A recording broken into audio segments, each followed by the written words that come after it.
ஒரு மாதத்திற்குள்ளார உங்களை புத்திசாலியாக மாற்றும் ஒரு சூப்பரான வீடியோ.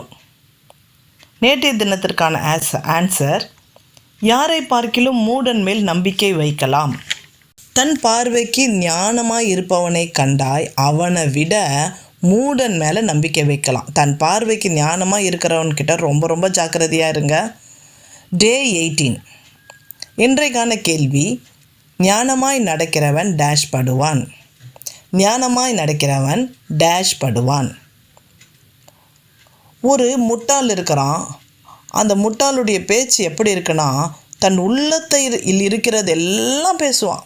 அவன் என்னென்ன நினைக்கிறானோ, மைண்டுக்குள்ளார என்னென்ன தோணுதோ, நெகட்டிவ், ரைட்டு, ராங்கு, மனதில் பட்டதெல்லாம் நான் சொல்கிறேன்னு சொல்லி கேவலமாக பேசுவான். மற்றவங்கள புரிந்துக்காமல் பேசுவான். இவனுக்கு பேர் என்னன்னு பார்த்தா மூடன், முட்டாள். அவன் உள்ளத்தில் இருக்கிறதெல்லாம் பேசுவான். ஆனால் ஞானி என்னத்தை பண்ணுவான் தெரியுங்களா? அதை பின்னுக்கு அடக்கி வைக்கிறான். ஒருத்தவங்க இந்த சாரீ ரொம்ப நல்லா இருக்கா, எனக்கு இந்த ட்ரெஸ் நல்லா இருக்கா அப்படின்னு கேட்பாங்க.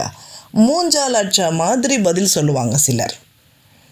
ஆமாம், ரொம்ப நல்லா இருக்குது, இந்த கலர் நல்லா இருக்குது, இது நல்லா இருக்குது, ஏதேனும் ஒரு காரியத்தை அவர்களுக்கு சொல்லுவதற்கு பதிலாக, இது நீ போடுறத விட வேற ஒருத்தர் போட்டிருந்தா நல்லாயிருக்கும், இது குண்டாக இருக்கிறவங்க போட்டால் நல்லாயிருக்கும், ஒல்லியாக இருக்கிறவங்க, ஏதேனும் ஒன்று அவர்களை வேதனைப்படுத்தும்படிக்கு பேசி தன் உள்ளதை அப்படியே சொல்லிடுவாங்க.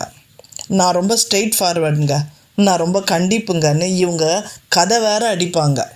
இவங்க கண்டிப்புக்கும் இவங்களுடைய ஸ்ட்ரெயிட் ஃபார்வர்டுன்ற சொல்லத்துக்கும் பின்னாடி ஒரு பேர் பைபிள் சொல்லுது: மூடன், முட்டாள். அப்போ எப்படி நாம் ஜாக்கிரதையாக இருக்கணும் தெரியுங்களா? பேச வேண்டியதை மட்டும் பேசிட்டு மற்ற ரகசியங்களெல்லாம் வெளியில் சொல்லாமல் இருந்தாலே நல்லது. நான் நிறைய பேர்கிட்ட பேசுவேன். கான்வர்சேஷன் பண்ணும்பொழுது எங்களுக்கு முன்னாடி இருக்கிறவங்கள நாங்கள் என்ன பண்ணிவிடுவோம், அப்படியே பகுத்தறிஞ்சிடுவோம்.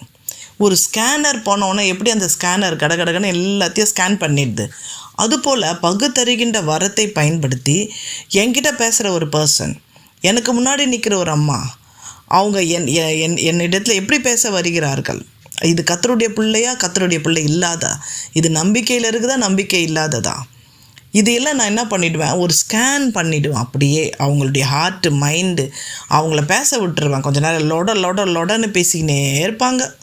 ஒரு கேள்விக்கு 9 ஆன்சர் பண்ணுவாங்க. அந்த 9 ஆன்சருக்கு நான் காத்துன்னு இருப்பேன். பேசி இது வாயை முடிக்கட்டும் அப்படின்னு காத்துன்னு இருப்பேன். இந்த பேச்சை வச்சு ஆள் முட்டாளா அறிவாளியான்னு தெரிஞ்சுக்கலாம். ஸோ ப்ளீஸ், நீங்கள் யார்கிட்டயாவது பேசும்பொழுது சில காரியங்களையெல்லாம் அடக்கி வைத்து கொள்ளுங்கள். உள்ளத்தில் இருக்கிறதெல்லாம் சொல்லணும்னு அவசியமே இல்லை. இதை மட்டும் நீங்கள் ஃபாலோ பண்ணிங்கன்னு வச்சுக்கோங்களேன், ஒரு மாதம் என்ன, இன்றைக்கே நீ ஒரு ஞானவான், இன்றைக்கே நீ ஒரு சூப்பர் வின்னர்